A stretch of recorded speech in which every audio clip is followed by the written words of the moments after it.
first you want to bring the fan like right into your palm, like this part, right into your palm. And then your thumb will hold down the spine on the inside, and your pinky will hold down the spine on the outside. So that's how you keep it open. So when you open it, so there's like a little bit of a tension in your pinky and thumb to keep it open. I see. It's a quick snap of the wrist. The quick snap, the quick snap down, and then you just grab thumb and pinky, hold that tension, and then quick snap up, release, and then close it. Don't let it get away from you. So you want to like get it right in your palm. Mm-hmm.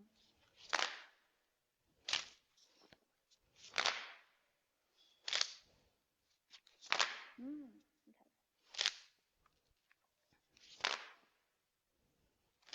It shouldn't move. It's kind of like, you know how when you hold chopsticks, like you're moving your fingers, not so much the chopsticks. So you don't want this to really slide around. It stays right there. So it kind of just like rests on this forefinger here. And it stays put. So that's why you want it to really be in your palm. If it's away from the palm, it's sliding around a lot and causing a lot of friction and rubbing. But if you have it right on your palm and you're holding it here, then it's not really sliding around. You're just kind of resting it right on this forefinger on the inside. And then when you snap it, you're holding this top spine and then letting the bottom fall, and then the pinky catches it. So that the thumb and the forefinger stay on that top spine. You snap it, you let the bottom go, and then you catch it on the bottom, and then you just need to give just a little bit of attention in the thumb to keep it open. You don't want it to be like that. Like you want it to be like it opens and then it just stays open. So that's what the pinky can do. There's an up motion from the wrist action up, and that's going to bring the bottom up. And then the pointer finger is just going to wrap itself around so that it doesn't come back down. Okay. Just gotta be quick to wrap it before you look. Yeah. I see. Oh, that's cool. Definitely. It's just a lot of practicing these opening and closing in all directions. So there's also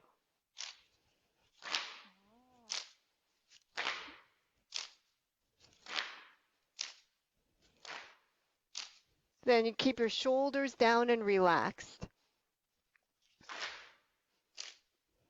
So, so it's like a horizontal open. All wrist. All wrist. Same thing. You gotta use that pinky to keep that spine open, and then use the wrist, release the pinky, and then you catch it. Don't let the fan move up your hand. Make sure that it's right in your palm. The more you've got that fan right in your palm, the more control you have over it. I have enormous hands for a woman. Like they're really thin, so they don't look that big, but my hands are like giant size. My hands are bigger than most guys' hands. And then it's just all directions, the same action. So this one, up.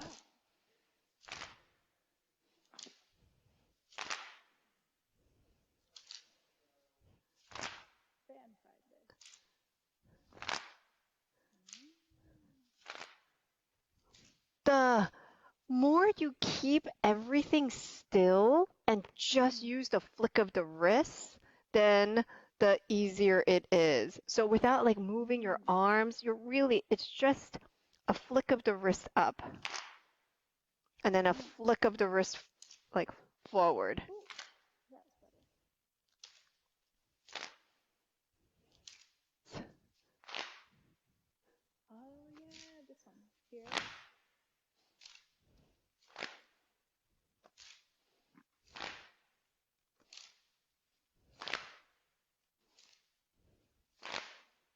So you've got gravity pulling this down that makes this easy, and then you gotta flick your wrist up. Yeah.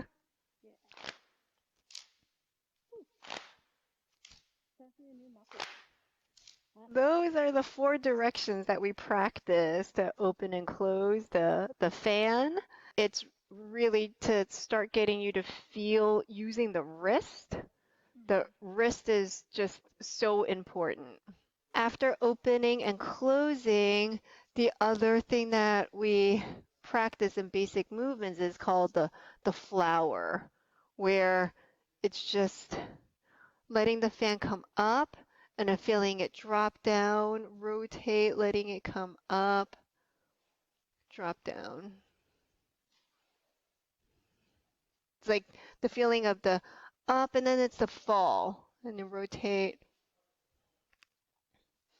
And then we do it the other way too. So now the other way, it now falls this way and then you rotate.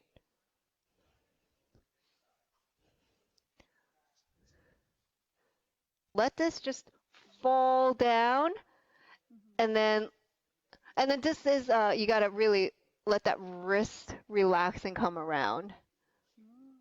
So let that wrist relax and come around. Without dropping my forearm too low. So everything else stays still. And you just let that wrist stay loose so that the fan can come around. So these are called flowers. And in the routine, there are many movements where you're either flowering once to this side or flowering once to this side. You can see the circle. So the important part, and this is now when you move on to any weapon, so fan or sword, just getting that feel of like the gravity pulling and you letting it fall and then you catching it on the up. So it's not like you're drawing circles by controlling it, but you just let it fall and then you just kind of catch it on the up. So like your fingers basically just guide and you let the fan just kind of fall and do its thing, and your fingers just kind of guide its direction on both sides. Keep shoulders relaxed. We want to keep the motion to be in the wrist, and keep your shoulders down. Then you shift away to the right, and the palms come down. You turn to the right, and then both palms come up. And then you shift to the left and you turn to the left. You have to let that right foot turn around because your body's turning around. And then you shift onto the right foot. The left foot steps back. The right hand extends. And the left hand is in front of your shoulder. And you're looking back at your fan. And it's like you're in this straight diagonal line through your head. And then you turn, the weight is on the right. This fan comes up overhead. So it's like from back here, it comes up overhead. Shift, left foot steps forward, and then both stance, open the fan.